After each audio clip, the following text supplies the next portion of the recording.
indígenas y afromexicanos. Si lo pensamos en la Constitución de 1824, pues en realidad esencialmente es cómo se constituyen los poderes y una república federada.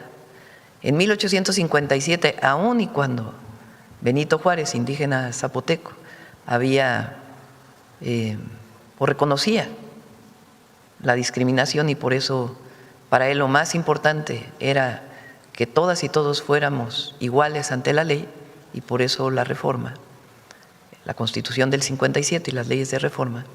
En esa Constitución no hay un reconocimiento como tal de los pueblos indígenas y sus derechos.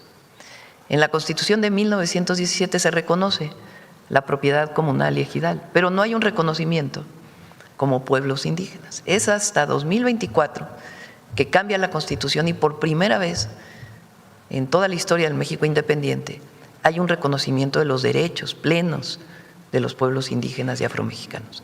Por primera vez. Se traduce además en que haya un presupuesto por primera vez en la historia dedicado directamente a los pueblos, a todas las comunidades indígenas y afromexicanas de nuestro país. El llamado FAISPIEM, que es el Fondo de Infraestructura, ¿cómo es? FAIS, Fondo de Aportaciones para Infraestructura Social, que lleva el apellido PIAM, que es para los pueblos indígenas y afromexicanos. Por primera vez hay un presupuesto que se da directo a las comunidades, y las comunidades, a partir de su máximo órgano de decisión, que es la Asamblea, nombran a una comisión, recibe el recurso y en general a una mujer tesorera, dependiendo de cuál sea la decisión de la Asamblea, pero en la mayoría de los casos es una mujer tesorera que es quien administra los recursos. Ahora, al aprobarse esta ley, esto ya queda como ley, ya no es nada más una decisión de la presidenta de enviarlo al presupuesto de egresos de la Federación, sino ya queda aprobado como ley. Y ahora viene pues la reglamentación de ese segundo constitucional. ¿Qué quiere decir? Que los pueblos indígenas y afromexicanos tienen todos los derechos como comunidad y como individuos. Hasta ahora pues viene esta ley que es muy completa, tiene muchos capítulos, y el objetivo es ponerla a discusión de las propias comunidades y pueblos para que allí se defina si es correcto lo que viene ahí o tiene que haber alguna modificación para poderse presentar ya al Congreso de la Unión. Eso es lo primero. Por primera vez en la historia del México independiente hay un reconocimiento pleno de los derechos de los pueblos. Ese es el primer punto. Ahí mismo viene el tema de la discriminación, porque se garantizan todos los derechos, colectivos e individuales. Pero el tercero, que es igual de importante, es la parte de el pensamiento de los gobiernos de la Cuarta Transformación, que es el humanismo mexicano, que tiene un pilar en las grandes civilizaciones que existían antes de que llegaran los españoles, de que nos invadieran los españoles, y que persisten hasta ahora.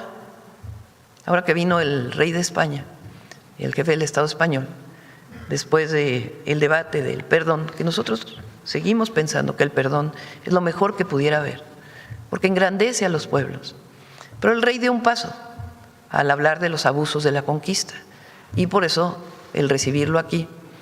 Pero en esa reunión, lo que yo le insistí muchísimo es que el perdón, y más allá del propio perdón, lo más importante para México es la identidad que representa para todas y todos los mexicanos el reconocimiento de los pueblos. Si nosotros seguimos cargando, como se carga principalmente en los conservadores y en la derecha, y hoy que se catalogan como la ultraderecha, si nosotros seguimos cargando con esa visión de que hay seres superiores y seres inferiores en los seres humanos, porque así lo concibe la derecha, de que todos tenemos solamente una identidad y no hay una pluriculturalidad con la cual se formó México o se forma México.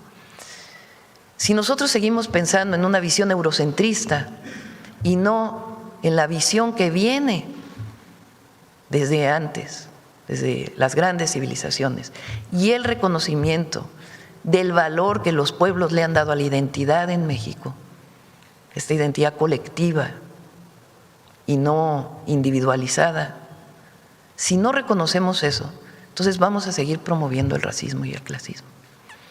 Eso fue lo que le comenté al rey. Para nosotros es un asunto de identidad, de un México que no es el México que nació con el mestizaje, porque todavía 20% de la población se identifica a sí misma como indígena o afromexicana. 20%. Después de 300 años de colonia y después de más de 200 años de independencia, 20% de la población se sigue identificando como indígena. Es importantísimo, pero no solamente por eso, sino por lo que es la visión y los valores que se han impregnado en todas y en todos los mexicanos. Y decía, el humanismo mexicano tiene dos pilares. Uno, el reconocimiento de la grandeza cultural de México, México como potencia cultural precisamente por los pueblos indígenas y afromexicanos. Y la segunda, la grandiosa historia de México, desde la independencia. Ese sustento es lo que nos permite reconocernos como un país único en el mundo. Ese valor, ese reconocimiento es lo que hoy pone a México con el reconocimiento mundial que tiene. Fíjense, ahora la derecha, el conservadurismo, lo que promueve es que en México estamos muy mal. Estamos mal económicamente, estamos mal en términos de seguridad, estamos mal en todos los sentidos. Y resulta que el mundo entero quiere venir a México, quiere conocer México. Y ahora con el Mundial, pues la vivencia que recibieron todas y todos los visitantes de lo que es el agradecimiento, la recepción, la calidez de las y los mexicanos. Y eso no viene de la conquista, eso no viene de la visión del eurocentrismo, eso viene de otro lado, eso viene de los pueblos originarios.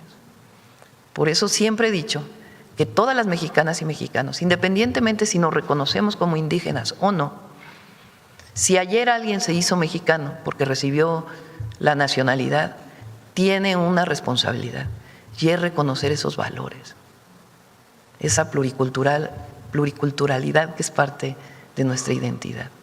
Eso, por primera vez, está en la Constitución. Y por primera vez se va a hacer una ley que viene de los propios pueblos, porque no es que la haya realizado Adelfo y unos cuantos expertos. Participaron muchísimas comunidades del Consejo Nacional Indígena en la elaboración de la ley. Es decir, viene de los propios pueblos el escrito que estamos presentando hoy para consulta.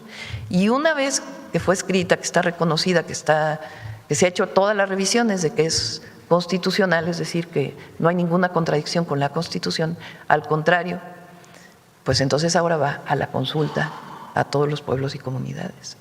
Es un ejercicio único en la historia de México y es un reconocimiento de lo que significa para México reconocer la grandeza cultural